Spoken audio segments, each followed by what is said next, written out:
I have 6 items I want to visit with you about this evening.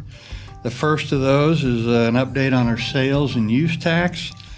We've now received our final regular reimbursement check for the fiscal year, and this is also the second check that reflects more meaningful information concerning the COVID-19 situation. This check covers the last 2 weeks of April, the first 2 weeks of May.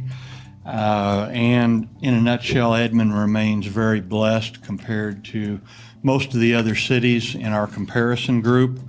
Yes, our sales tax was down about negative 6.75 for the month. That compared to being down about 3.09% last month. But for the year, sales tax collections are still up over 4%. We budgeted 2% growth, and that's down a little bit from the cumulative total we had at the end of last month, but still healthy. Use tax was up again, about 18% for the month, and now for the year, about 12.7%. It's up a little from a month ago. We have a 5% budget projection for use tax as a comparison number. Our combined collections were down about 2%, just a little over 2% for the month, but for the year, they remain up almost 6%. So, yes, we have gone down some, but comparatively, we're in very good shape. The second item is from our water system master plan update. We're moving forward with the drilling of 10 new water wells to basically stabilize and increase our water supply. Those wells are just one of the things identified in this document, Water System Master Plan 2020. Mr. Knifing put this together. I wish this was required reading for everybody in the community.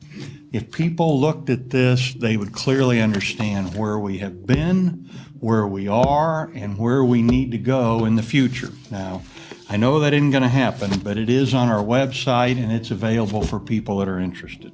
So, and water wells continue to be an important source of, it's a drought-proof water supply. So, the 10 wells that we're talking about now, I think we're looking at 20 overall, but 10 right now. They're going through the permitting process, and we hope to actually begin drilling those wells in the fall. And just as an idea that these 10 wells, an estimated cost will be roughly $4 to $5 million for those, and they'll be at a depth someplace between 500 and 700 feet. The third item, Pelican Bay opened about 2 weeks ago on June 6th, and the attendance has been steady during the first 2 weeks. Swim lessons started last Monday. Our people had planned to open the splash pad today, the 22nd, but we have issues with the controller, and until that controller is fixed and we get the repairs we need, we can't open that. So at this point, we don't know when it's going to be open, but we're trying to get that fixed as soon as we can. The fourth item is an update on Arcadia Lake and the Spring Creek Trail. With people staying closer to home this year, vacationing less, plus the wet and dry weather, the dry and warm weather we've had, we are seeing crowds comparable to the Memorial Day weekend on almost every weekend. So very good news there. As an example of that, in April and May, the revenue was up 65% compared to the same 2 months for the previous 3 years. And now with only 1 month left, we're on pace for the largest revenue total we've ever had for that operation. And if you recall our budget discussion, our budget hearing a week ago, that's very welcome news because we've had ongoing financial challenges with the budget for Arcadia Lake for a long time. So very good news on the attendance there. The second piece of this is the 2.5 mile Spring Creek Trail, that is located between I-35 and 15th Street. That trail, as you know, has been very popular since it opened in 2017. With the recent addition of trailheads at both Integris Hospital and west of I-35, our people installed counters to get a better idea of what kind of usage we had on the trails. And as an example of that, in April, we had more than 10,000 people use that trail.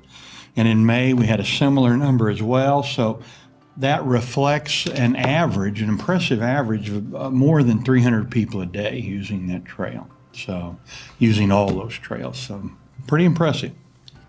The next item is an update on our annual Reconstruction and Resurfacing program. This is a very popular program we do each year. This year, the allocation is about $3.3 million from the 2000 capital improvement sales tax. The project will be used to not only do these asphalt streets or overlays, but also needed curb and sidewalk work, ADA improvements. There's $1 million in there for concrete street reconstruction. And as you know, this year we've also started to use that for the rebuilding of alleys in the downtown area.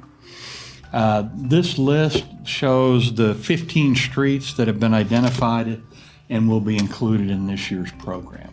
And the last project I want to update you on is the Railroad Quiet Zone. As a reminder, this is a project with the railroad that includes all 11 crossings in Edmond, and it will eliminate the need for trains to blow their horns in our community. The city's funding the entire cost of this project at an estimated cost of about $4 million. That also comes from the 2000 capital improvement sales tax. The railroad has now completed about 3/4 of their work, and the city roadway construction is now complete at Sorghum Mill and Coffee Creek, but work is ongoing at Danforth, Maine, 33rd, Hurd, and now Thatcher as well. We sent out a news release on that today. So the current schedule for completion identifies the end of October. We hope we can meet that. The Federal Railroad Administration also needs to certify the work on this once it's done, and our people are already working on that to try to get that ready to go, so as soon as the construction is finished, they can get in, certify it, and then we will be done.